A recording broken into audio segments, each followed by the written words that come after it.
If you hate your hair and you just put it under a wig, or you ignore it, or you look at it every day and be like, you're ugly, your hair is not going to flourish because you're not in the right mindset.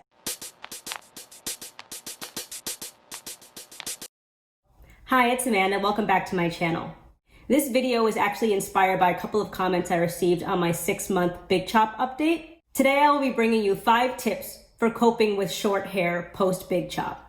I just want to preface by saying that among these 5 options, I am not going to recommend that you get a wig. Because this was inspired by my Big Chop video and the fact that I'm actually growing to love my hair, despite my not liking short hair in general, I never have.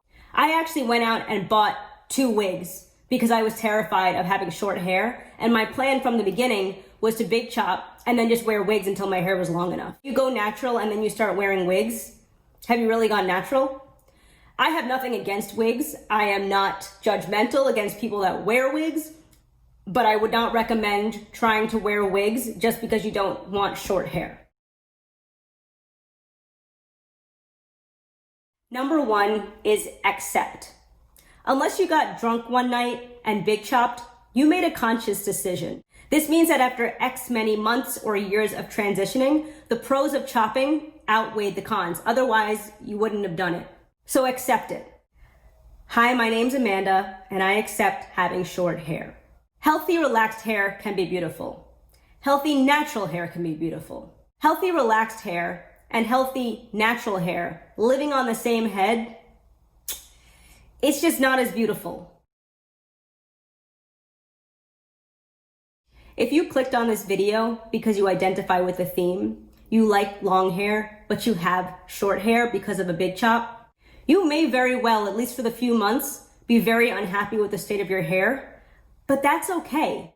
You accept that you don't particularly like your situation, and that should make you work even harder to make sure that you can get out of that situation. If you hate your hair and you just put it under a wig, or you ignore it, or you look at it every day and be like, you're ugly, your hair is not going to flourish because you're not in the right mindset. The journey to long hair starts with short hair.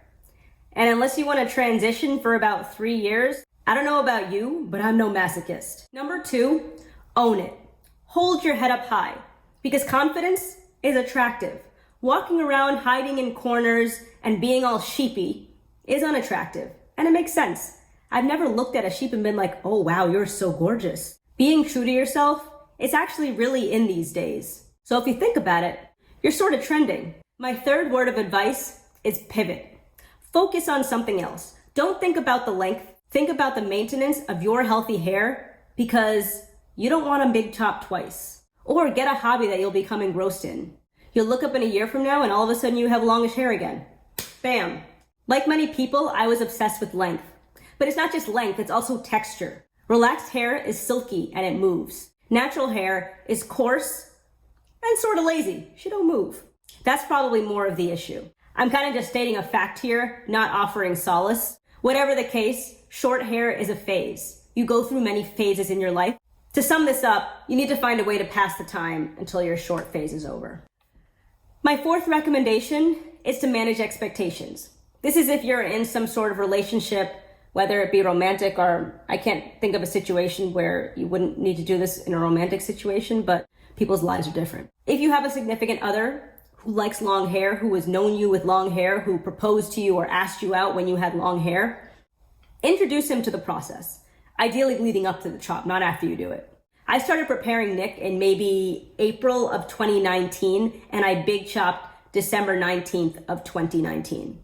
It was in April that I had decided that I was no longer going to be using heat to match the 2 textures, and at that point was when I realized that I was going to eventually Big Chop.